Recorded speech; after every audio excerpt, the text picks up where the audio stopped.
mga sinabi ko ngayon, yun yung gusto nilang gawin. Kaya pinipilit nila na merong violation sa batas.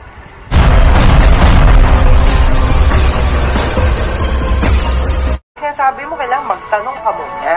Magtanong ka muna. Speaking of modus operandi, alam nyo, natatakot ako rin sa pahayag ni Vice President Sara na yun daw ginagawa sa kanya ay parang Teves playbook na ang tinutukoy niya ay walang iba kundi itong si Congressman Arnolfo Teves ng Negros Oriental. Sapagkat alam nyo, napapansin ko nga na bukang yung ginawa kay Ginoong Teves, na kliyente ko, kaya alam na alam ko ito, ay ginagawa rin kay VP Sara. Okay, unahin natin. Etong nangyari kay Congressman Teves, ang unang-unang nakuha naming info, advance info, 2022 pa, December. Kami ay nakakuha ng info na siya ay re-raid din ang kanyang bahay. Tatannan ng ebidensya, mga barel, mga explosives. Bakit explosives, Jubes? Para mas malaki kaso. Yes, non-bailable. Actually, non-bailable. Discretionary ang bail. Okay.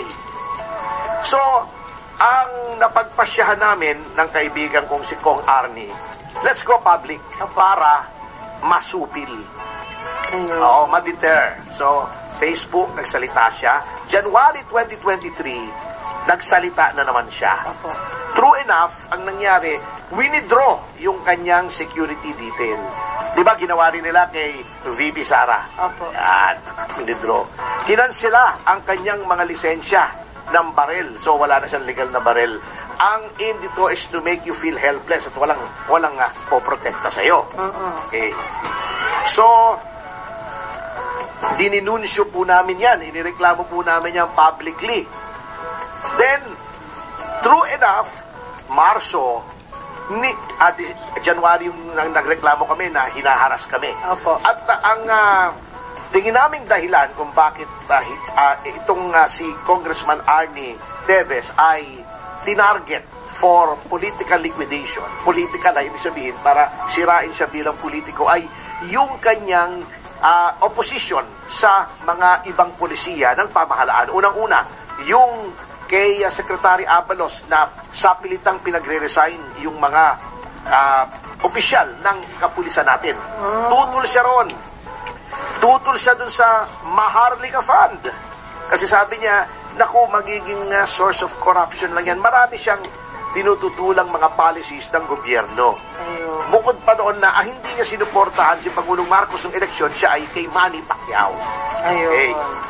So, ni-raid na nga yung kanyang mga ari-arian, resort, bahay. May kinumpis ka pang cash na hindi pa binabalik ng NBI, ng DOJ. Krimen ba na magkaroon ng cash? Yun ang, hanggang ngayon, wala pang determinasyon kung nasaan yung cash. Doon nakita sa compound ng mga Teves. So, kaya, hello, DOJ, etong si Yusek Andres, lagi na rin namang nasa media, pwede mong pakisagot kung anong ginawa nyo doon sa pera ni Teves. Yun ba ay may ruling kayo na yun ay proceeds ng any illegal activity? Because having a lot of money is not a crime. Otherwise, lahat nung 100 richest Filipinos, arrestuhin nyo na rin, di ba? Wala pang explanasyon. Ano bang ginawa nyo ba rin? Ano ba? Pinarte-parte ba yan? Ano ba? Nakatago ba yan? Nasaan ba yan? Yusek Andres, mahilig ka na rin magpahayag sa media, ipahayag mo na ano bang ginawa nyo dyan. Para maganda. Okay. Number 2, yung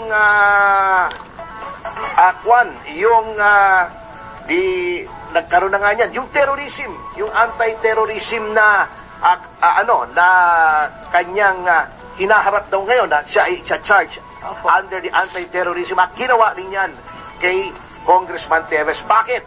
Sapagkat yung terrorism po, yung Anti-Terrorism Act, meron niyang freezing ng assets. Aside from the fact na yan ay capital offense.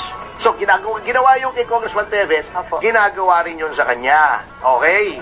Ang yung Anti-Terrorism Act, katulad ng sabi ko, ay yan po ay hindi po sa mga ganyang pagkakataon. Yan ay sa mga terrorist organizations na nag-destabilize ng gobyerno.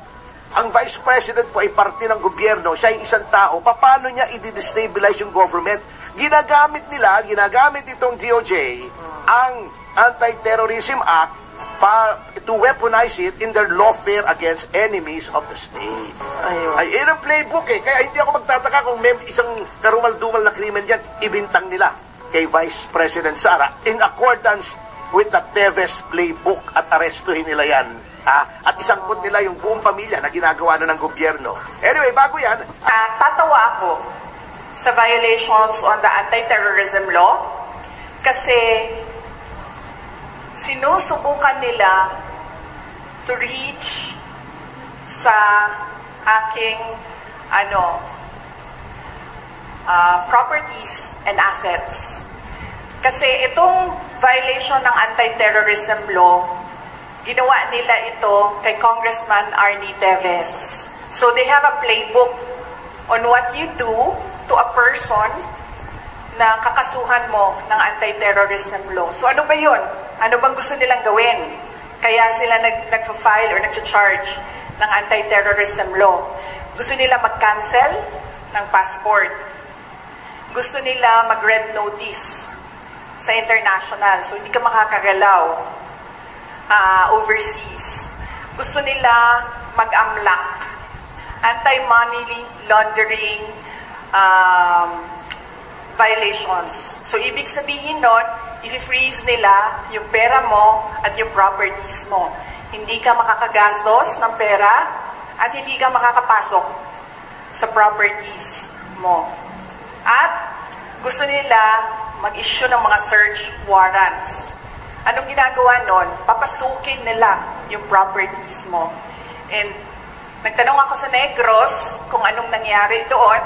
Kasi nga, tinitingnan ko yung ginagawa nila and they're doing the Arnie Teves playbook.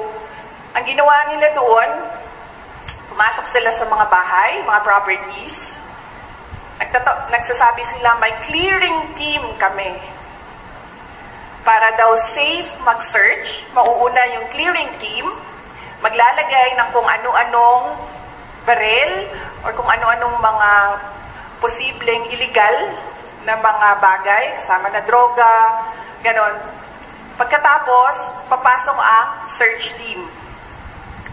Pagpasok sa search team, syempre, nandoon na yung mga hinahanap kuno nila.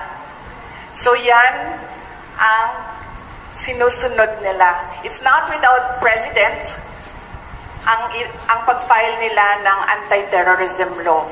Yung mga sinabi ko ngayon, yun yung gusto nilang gawin. Kaya pinipilit nila na merong violation sa batas. Mag-cancel ng passport, mag-red notice, mag-amlak, mag-issue ng kaliwat kanang search warrant. So, ibig sabihin, babalik pa rin tayo dun that this is clearly oppression and harassment for remarks that pinipilit nila to take it out of its logical context.